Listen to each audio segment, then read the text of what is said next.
Hello बच्चों, कैसे हैं आप। आज मैं आपके सामने एक और नई कहानी लेकर आई हूँ। कहानी का नाम है हाथी और सियार। तो कहानी शुरू करें। चंदन वन एक विशालकाय जंगल था। जंगल में सभी प्रकार के जानवर रहते थे। उसी जंगल में मोती नाम का एक हाथी भी रहता था। मोती हाथी का शरीर काफी बड़ा था। एक बार चंदन वन में दूसरे वन से घूमते घूमते एक सियार आया। सियार ने जब मोती हाथी को देखा तब उसको देखकर सियार के मुंह में पानी आने लगा और सियार हाथी को खाने के बारे में सोचने लगा और मन ही मन सियार का शिकार करने की योजना बनाने लगा। सियार सोचने लगा कि यह हाथी बहुत बड़ा है, अगर मैं इसका शिकार कर लूं तब मुझे कई दिनों तक भोजन की तलाश में भटकना नहीं पड़ेगा। ऐसा सोचकर सियार हाथी के पास गया और उससे बोला, हाथी दादा, हमारे जंगल में कोई राजा नहीं है। हमारे जंगल के सभी जानवर चाहते हैं कि कोई बड़ा और समझदार जानवर हमारे जंगल का राजा बने। आप बड़े और समझदार दोनों हैं, क्या आप हमारे जंगल का राजा बनना पसंद करोगे। सियार की बात सुनकर हाथी खुश हो गया। उसने राजा बनने के लिए हाँ बोल दिया। इस पर सियार ने हाथी को अपने साथ चलने के लिए कहा। हाथी राजा बनने की खुशी में झूमते हुए सियार के साथ जाने के लिए तैयार हो गया। सियार हाथी को ऐसे तालाब में ले गया जिस तालाब में दलदल था।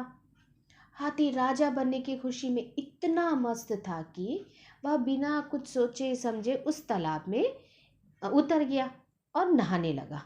जैसे ही हाथी दलदल वाले तालाब में उतरा, हाथी के पैर दलदल में धंसने लगे। उसने सियार से बोला, तुम मुझे कैसे तालाब में ले आए? मेरी मदद करो, मेरा पैर दलदल में धंस जा रहा है। हाथी की बात सुनकर सियार जोर जोर से हंसने लगा और हाथी से बोला, हा हा हा हा, मैं तुम्हारा शिकार करना चाहता था, इसलिए मैंने तुमसे राजा बनने की बात का झूठ बोला। अब तुम दलदल में फंसकर मर जाओगे और मैं तुमको अपना भोजन बनाऊंगा। सियार की बात सुनकर हाथी की आंखों में आंसू आने लगे।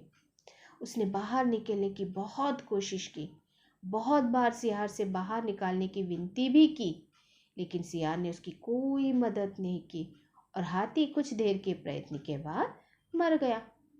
हाथी मरने के बाद सियार हाथी को खाने की लालच में उसकी पीठ पर चढ़ गया। हाथी को खाने के लालच में सियार यह भूल गया कि वह भी हाथी के साथ दलदल में नीचे जाता जा रहा था और अंत में सियार भी हाथी के साथ धीरे धीरे धीरे दलदल में धंसकर मर गया। तो बच्चों, इस कहानी से आपको क्या शिक्षा मिल रही है? हाँ, हमें इस कहानी से शिक्षा मिलती है कि जो दूसरों के लिए बुरा करता है उसके साथ भी बुरा होता है। इसलिए हमें जीवन में कभी भी किसी के साथ बुरा नहीं करना चाहिए। अगर हम किसी के लिए बुरा करते हैं तब हमें भी अपने साथ ऐसे होने के लिए तैयार रहना चाहिए, क्योंकि बुरे कर्म का फल जो होता है वो हमेशा बुरा ही होता है। इसलिए आज से ठान लीजिए कि किसी के साथ कभी बुरा नहीं करेंगे।